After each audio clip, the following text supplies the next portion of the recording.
Hello viewers, welcome to Indian food recipes. இன்னைக்கு Indian food recipesல நம்ம பார்க்க போறது மொறுமொறுன்னு கிறிஸ்பியான ஒரு வாழைப்பூ வடை. வாழைப்பூ வடை எப்படி செய்யறதுன்றதை பார்ப்போங்க. ரொம்ப டேஸ்டியான ஒரு ரெசிபிங்க. வாழைப்பூ ரொம்ப ஹெல்த்தியானது உடம்புக்கு. நீங்களும் இதை வீட்டில் ட்ரை பண்ணி பாருங்க வியூவர்ஸ். ஓகே வியூவர்ஸ், நம்ம வீடியோக்குள்ள போகலாம். இந்த வாழைப்பூ வடை எப்படி செய்யலாம்னு பார்க்கலாம். வாழைப்பூ வடை செய்கிறதுக்கு நான் 2 கப் கடலைப்பருப்பு எடுத்திருக்கேங்க. இந்த 2 கப் கடலைப்பருப்பை நான் இது மாதிரி அரைச்சி எடுத்திருக்கேன். இது 1 மணி நேரம் கடலைப்பருப்பை ஊற வச்சு இது மாதிரி நான் கொஞ்சம் நரப்பாக அரைச்சி எடுத்துக்கணுங்க. கொஞ்சம் கரகரப்பாக அரைச்சி எடுத்தால் தான் நம்ம வடை செய்கிறதுக்கு கிறிஸ்பியாக இருக்கும். அதனால் இது மாதிரி அரைச்சி எடுத்துக்குவோம். அடுத்ததாக இதில் நம்ம ஆட் பண்ணக்கூடிய பொருட்கள் பார்ப்போம். சின்ன வெங்காயம் மெலிசாக நறுக்கியதுங்க, அது கொஞ்சம் எடுத்துக்கணும். அடுத்தது பச்சை மிளகாய் சின்னதாக சாப் பண்ணது 3, இஞ்சி துண்டு சிறிதளவு, கருவேப்பிலை சிறிதளவு. இது எல்லாத்தையுமே இதில் ஆட் பண்ணிப்போங்க. அடுத்தது வாழைப்பூ, இதை நான் சுத்தம் பண்ணி இது மாதிரி கட் பண்ணி வச்சுருக்கேங்க. இந்த அளவுக்கு இந்த சைஸ்க்கு கட் பண்ணிக்கலாம். இது வடை செய்கிறதுக்கு ரொம்ப கரெக்டான சைஸாக இந்த அளவுக்கு வெட்டிக்கலாம். இதை நம்ம இதோட ஆட் பண்ணிக்குவோம். அடுத்தது தேவையான அளவு உப்பு, மஞ்சள் தூள் சிறிதளவு, இது கொஞ்சம் கலர் கொடுக்குங்க, அதுக்காக ஆட் பண்ணிப்போம். அடுத்தது பெருஞ்சீரகத்தூள் சிறிதளவு எடுத்துப்போம்.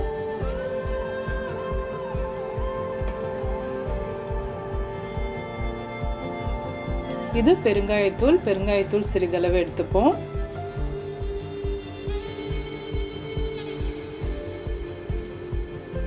இது எல்லாத்தையுமே நம்ம கைகளாலேயே மிக்ஸ் பண்ணி கலரி விடுவோம். இது மாதிரி நம்ம கைகளால் மிக்ஸ் பண்ணும்போது எல்லாம் ஒன்றோட ஒன்று ஆட் ஆகி ரொம்ப ஒரு மிக்ஸ் நல்லா வடை செய்கிறது பதத்தில் கரெக்டாக கிடைக்குங்க. இது மாதிரி நம்ம மிக்ஸ் பண்ணி வச்சுப்போம்.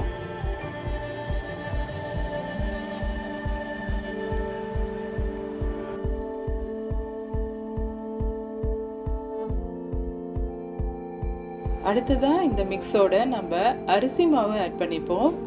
அரிசி மாவு 3 ஸ்பூனுங்க. இது கொஞ்சம் பெரிய ஸ்பூனு, அந்த ஸ்பூனால் நான் இப்போ 3 ஸ்பூன் ஆட் பண்ணியிருக்கேன். இது வடை கொஞ்சம் கிறிஸ்பியாக இருக்கிறதுக்காக அரிசி மாவு கலந்துக்கிறோம். இப்போது இது எல்லாத்தையுமே ஒன்றா சேர்த்து மிக்ஸ் பண்ணுவோங்க. இப்போது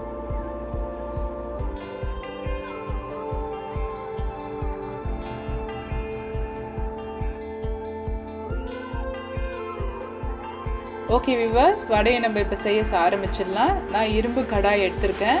இந்த இரும்பு வானலில் நான் எண்ணெய் ஊற்றி மிதமான சூடு வர அளவுக்கு வெயிட் பண்ணி வச்சுட்டு இப்போ இந்த வடைகளை பொரிச்சு எடுக்கிறதுக்கு ரெடியாக வச்சுருக்கேன். இரும்பு கடாயில் செய்யும்போது நல்லா வடை கிறிஸ்பியாக இருக்குங்க.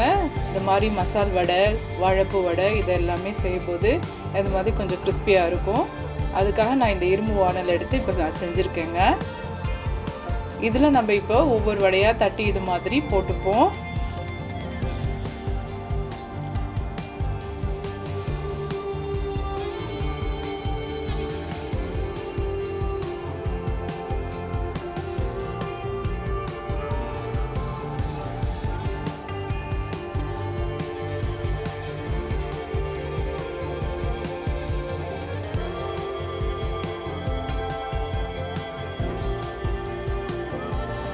அவ்வளோதான் வியூவர்ஸ், இப்போ வடைகள்லாம் வெந்து போச்சு. நான் இப்போ இடையில நான் வடைகள் வேகும்போது அதை பரட்டி விட்டு வேக வச்சு எடுத்திருக்கேன்.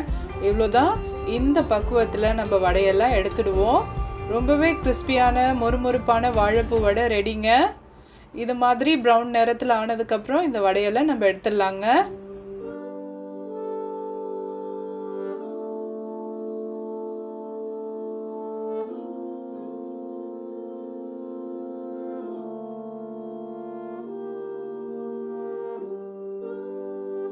அவ்வளவுதான் வியூவர்ஸ், கிறிஸ்பியான வாழைப்பூ வடை ரெடி. நீங்கள் இதை ஈவினிங் ஸ்நாக்காக பயன்படுத்திக்கலாம். அப்புறம் நீங்கள் யாராவது விருந்தாளிகள் வந்தால் இது மாதிரி வித்தியாசமான ஒரு வடையை செஞ்சு அசத்துங்க வியூவர்ஸ். ஓகே வியூவர்ஸ், வீடியோவை பாருங்கள். பிடிச்சிருந்தா லைக் பண்ணுங்கள், ஷேர் பண்ணுங்கள் மற்றவங்களுக்கும், சப்ஸ்கிரைப் பண்ணுங்கள். தேங்க்ஸ் ஃபார் வாட்சிங் திஸ் வீடியோ. தேங்க்யூ.